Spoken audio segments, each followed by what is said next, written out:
Hello and welcome back to the latest in the series, Since You Don't Ask Me, the doctor's recommended alternative to the BBC's Hearts and Minds, the venue where anti-agreement unionists get to speak their mind. Well, what a week we've had. I suppose let's start south of the border, down Dublin Way, where Provo Godfather McGuinness managed to end up in third place, massively behind the winner, Michael D. Higgins. Now, there's a couple of things to say in this. First of all, I'm obviously disappointed that anybody felt McGuinness was worth a vote, but luckily it wasn't that many people. And of course, we really can't speak because here in Northern Ireland, unfortunately, a large section of the nationalist population choose to endorse McGuinness and his ilk, those who represent an organisation marred in the blood, the deaths of thousands of innocent people. So, whilst McGuinness didn't win, that was good news.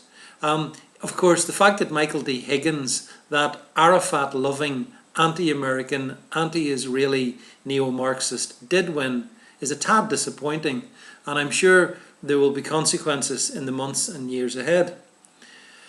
Moving on to here in Northern Ireland, back up north, we've been entertained by the sight of Peter Robinson, our First Minister, travelling down to Dublin, well, where else, to give an address to a meeting of accountants. And Peter chose to spend this time with some incredibly insightful observations. I think I've got some of the details just in front of me. Yes, the First Minister has warned that Northern Ireland cannot afford to take the parochial view on economic events. Robinson says that some people might think what's happening in Greece is far away and not their problem, but it does have a significant impact. Well done, Peter. Well done you for that incredible insight. I mean, where would we be without a First Minister who can comprehend these supranational economic problems? The other thing, of course, Robinson was down there to talk about was the fact that he sees corporation tax as something that we need to get in Northern Ireland. Need to get, Peter? Yes, but when? I remember sitting beside your colleague Sammy Wilson in the city of Londonderry back in April, and Wilson promised at that moment that he saw corporation tax being reduced, quote, within the year. I suppose he didn't specify what year. Maybe he's talking about 2020. Yet again, another DUP flimsy. They have no intention of cutting corporation tax, and if they did, the folly in terms of how it would be conducted would lead to massive trauma and additional job losses in our economy, which, as we all know, isn't doing very well. So the economic incoherence of the First Minister and his associates is obvious for all who've got eyes to see.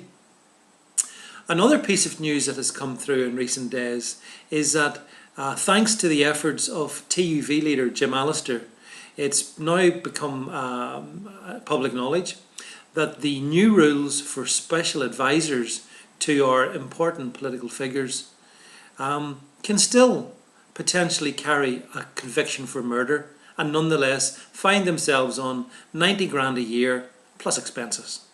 Isn't that lovely? So the fact that, for example, for the IRA terrorist McArdle, involved in the brutal murder of Mary Travers, could still find herself in the position that she currently occupies, despite all the hyperbole from some within the DUP and elsewhere. And you know, the truth of the matter is that if there was a collective will at Stormont to actually stop such people taking high office, it would happen. But there's no such will. There's no will. The only thing they are interested in Stormont, and I'm speaking here on potentially 107 out of the 108, is the money that comes into their bank, the expenses which they get, and the lifestyle that they are able to embrace with those very long holidays, travelling around the world, preening and posing and contributing absolutely nothing to Northern Ireland. Moving on a little bit further, and we have the Occupy Belfast movement. Yes, the global phenomena of anarcho-communist rabble who have absolutely nothing to offer has reached these shores and found itself ditched up in Writers' Square opposite St Anne's Cathedral. I saw a letter in the local press this morning from these ne'er-do-well socialist stroke Marxist people, for some reason attacking local golfer Rory McIlroy, who's recently, just the other day, won himself a cool $1.5 million for his sporting prowess overseas. This seems to annoy those who are fighting against the system. Let's just be clear what this is about, shall we? Because certainly the media is not being straight about it. These people are driven by an odd combination of envy and kind of neo-socialist delusionalism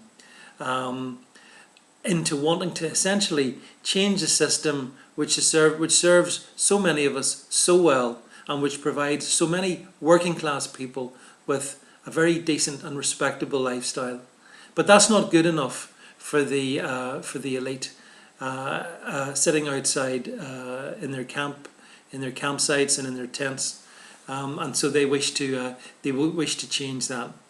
I don't think the Occupy movement has anything to offer, although I was very disappointed that whenever it was endorsed by the Reverend Paisley and I chose to write something which spelt out why the Occupy movement is nihilistic and an exercise in vanity, if little else, the newsletter chose not to publish it. Yet today they chose to publish a letter from the Occupy movement. What's the problem with our so-called unionist morning newspaper?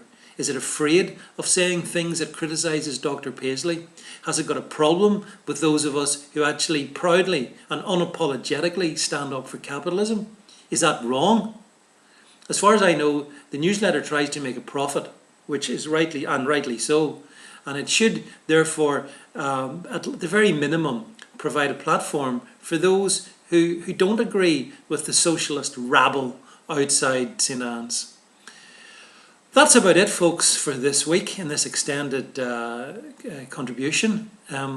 As we approach the MTV Awards at the weekend, I can't begin to tell you how excited I am by it. And I mean, I'm not sure whether Lady Gaga will be there, but when I survey the political scene here in Northern Ireland, you know, we don't need Lady Gaga because so much of what we have is already pure and utter Gaga.